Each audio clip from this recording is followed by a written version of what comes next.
ಈ ಪ್ರದೀಪ್ ಈಶ್ವರ್ ಕತ್ಲಲ್ಲಿ ಕಾಣಲ್ಲ, ಬೆಳಕಲ್ಲಿ ಹೊಳೆಯಲ್ಲ.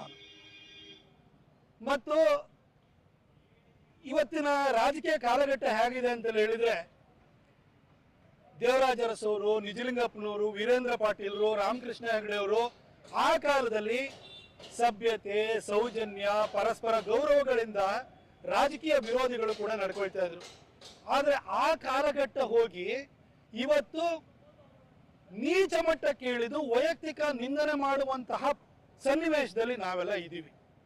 ಹಾಗಾಗಿ ಕರ್ನಾಟಕದ ಮಹಾಜನತೆಗೆ ನಾನು ಕ್ಷಮೆಯನ್ನು ಕೇಳ್ತಾ, ಮಹಾಜನತೆಯಲ್ಲಿ ಕ್ಷಮೆಯನ್ನು ಕೇಳ್ತಾ, ಕಡೆಯದಾಗಿ ಮೊನ್ನೆ ನನ್ನ ಮನೆಯಲ್ಲಿ ನನ್ನ ತಾಯಿಯತ್ತ ಬೆರಳು ತೋರಿಸುವಂತ ಒಂದು ತುಚ್ಛ ಹೇಳಿಕೆ ಕೊಟ್ಟಿರುವಂತ ಪ್ರದೀಪ್ ಈಶ್ವರನಿಗೆ ನಾನು ಅವನದೇ ಭಾಷೆಯಲ್ಲಿ ಕಡೆಯದಾಗಿ ಉತ್ತರ ಕೊಡ್ತೀನಿ. ದಯವಿಟ್ಟು ಕರ್ನಾಟಕದ ಮಹಾಜನತೆ ನನ್ನನ್ನು ಇದೊಂದು ಸಾರಿ ಕ್ಷಮಿಸಬೇಕು. ಯಾಕೆಂತ ಹೇಳಿದ್ರೆ, ಕಲ್ಲು ಬಿಸಾಡಿರೋ ಹಣ್ಣು ಕೊಡೋದಕ್ಕೆ ನಾನು ಮಾವಿನ ಮರ ಅಲ್ಲ, ನಾನು ವಾಪಸ್ ಕಲ್ಲೇ ಬಿಸಾಡಬೇಕಾಗುತ್ತೆ. ಪ್ರದೀಪ್ ಈಶ್ವರನಂತವರಿಗೆ ಇದು ಅರ್ಥ ಆಗಲ್ಲ. ಹಾಗಾಗಿ ಅವನ ಭಾಷೆನಲ್ಲಿ ಇವತ್ತು ಉತ್ತರವನ್ನು ಕೊಡ್ತೀನಿ. ಪ್ರದೀಪ್ ಈಶ್ವರ, ನೀನು ಕತ್ಲಲ್ಲಿ ಕಾಣಲ್ಲ, ಬೆಳಕಲ್ಲಿ ಹೊಳೆಯಲ್ಲ. ನೀನು ಚಿಕ್ಕಬಳ್ಳಾಪುರದ ಗೌಡ್ರುಗಳು ಸುಧಾಕರ್ ಅವ್ರ ಬಗ್ಗೆ ಒಂದು ಸಣ್ಣ ಮುನಿಸಿಂದಾಗೆ ನಿನ್ನಂತ ಒಬ್ಬನ್ನ ತಲೆಕೆಟ್ಟವನ್ನ ಗೆಲ್ಲಿಸಿದೀವಿ ಅಂತ ಅವ್ರಿಗೆ ಅರಿವಾಗಿದೆ. ನೆಕ್ಸ್ಟ್ ಟೈಮ್ ಗೌಡ್ರು, ಬಲಿಜರು ಎಲ್ಲ ಸೇರಿ ನೀನು ಬಡದೋಡಿಸ್ತಾರೆ ಬಿಡು.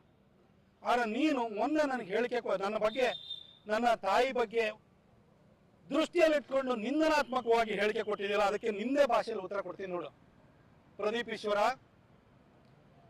ಮುಳ್ಳಂದಿ ಮುಖ ಇರುವಂತಹ ಕರ್ನಾಟಕದ ಏಕೈಕ ಕಾಮಿಡಿ ಪೀಸು ನಿಮ್ಮ ಅಪ್ಪಂಗೆ ಮಾತ್ರ ಹುಟ್ಟಿರೋದಪ್ಪ. ಇನ್ಯಾರು ವಾರಸದಾರ ಅದಕ್ಕೆ ಬರಲ್ಲ, ಆಸ್ತಿ ಕೇಳಕ್ ಬರಲ್ಲ. ಆ ಕಾಮಿಡಿ ಪೀಸು ಕರ್ನಾಟಕದಲ್ಲಿ ಒಂದೇ ಇರೋದು, ಅದು ನಿಮ್ಮ ಅಪ್ಪ ಮಾತ್ರ ಹುಟ್ಟಿರೋದು. ಆದ್ರೆ ನಮ್ಮಪ್ಪ ಏನಾದ್ರೂ ಕೂಡ ಅವ್ರ ಪ್ರಾಯದಲ್ಲಿ ಚಿಕ್ಕಬಳ್ಳಾಪುರದ ಕಡೆ ಹೋಗಿದ್ರೆ ನೀನು ಬಹಳ ಸುಂದರವಾಗಿ ಹುಡ್ತಾ ಇದ್ದೀನಿ. ಇನ್ನೊಂದ್ಸಾರಿ ವೈಯಕ್ತಿಕವಾಗಿ ಮಾತಾಡ್ತಾ ಇರ್ಬೇಕಾದ್ರೆ ಎಚ್ಚರಿಕೆಯಿಂದ ಇರಬೇಕು ಮಗನೇ. ಇದನ್ನು ನಿನಗೆ ವಾರ್ನಿಂಗ್ ಕೊಟ್ಟು ಹೇಳ್ತಾ ಇದ್ದೀನಿ.